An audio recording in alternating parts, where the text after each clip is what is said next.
children's children, their descendants, quench that thirst, that desire for a reunion with the motherland.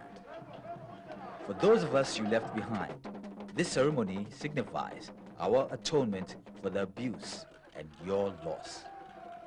It is an atonement for whatever role some of us might have played, directly or indirectly, in aiding and abetting this heinous crime. And for the brothers and sisters in the diaspora, this is a platform to recognize, acknowledge, and return to their roots.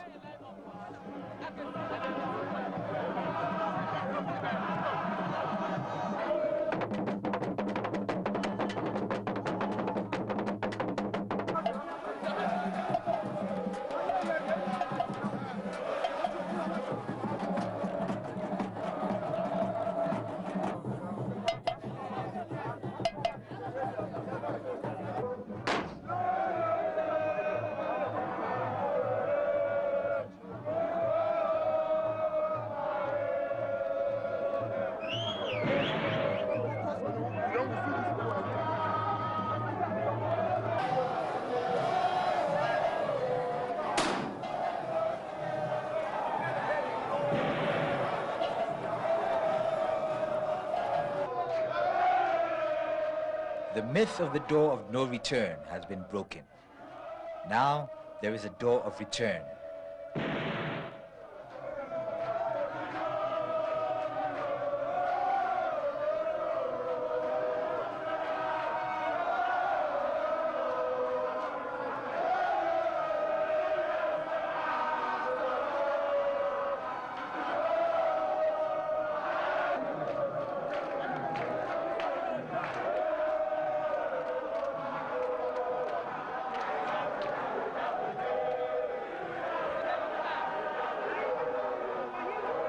It was a great victory to the spirit of our ancestors. That was the most important part.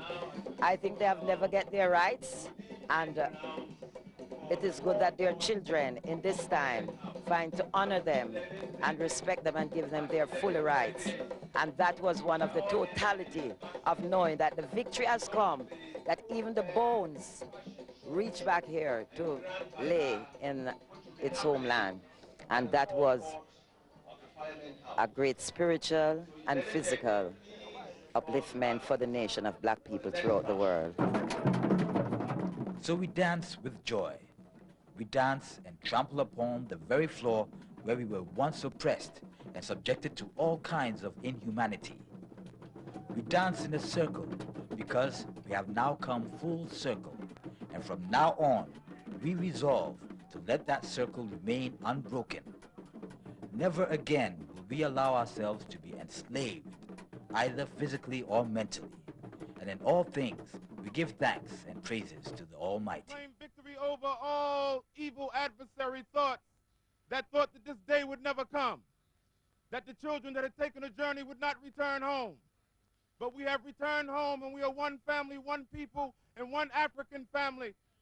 And we proclaim our freedom this day, never to be enslaved again, never to be colonized again, never to be oppressed again, but we stand here to proclaim the indomitable spirit of the African.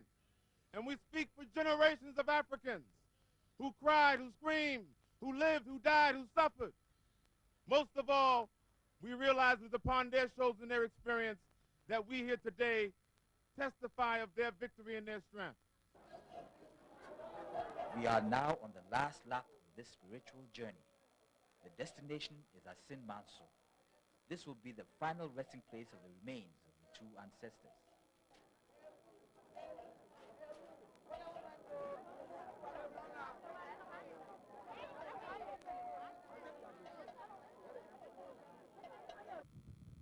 Asin Manso is 36 miles from Cape Coast.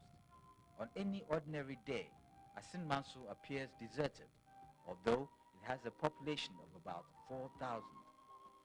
This is because the people, who are mostly farmers, spend their time on their farms, cultivating crops such as cocoa, palm nuts, oranges, plantain, and cocoyam. Why the reinterment at Asin Manso? Asin Manso was chosen for a very special reason. It was the last stopping point on on the long and tortuous journey from upcountry to the coast. It was the point where the captives had their last formal bath in the Nyonkoswo or Slave River before the final leg to the point of no return. Many of them died. Most of the burials took place in mass graves at this grove which has been declared sacred. It is a taboo to farm or to destroy the vegetation at the grove.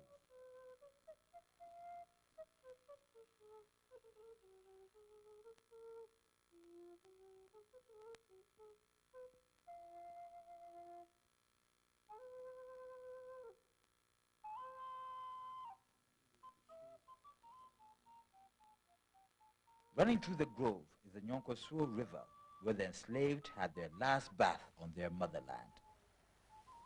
I wonder what story the river has to tell. I wonder what went through the minds of the millions of enslaved as they stared at the murmuring water. As they stood on the banks, I wonder why all this had to happen. God, I wonder. I keep wondering.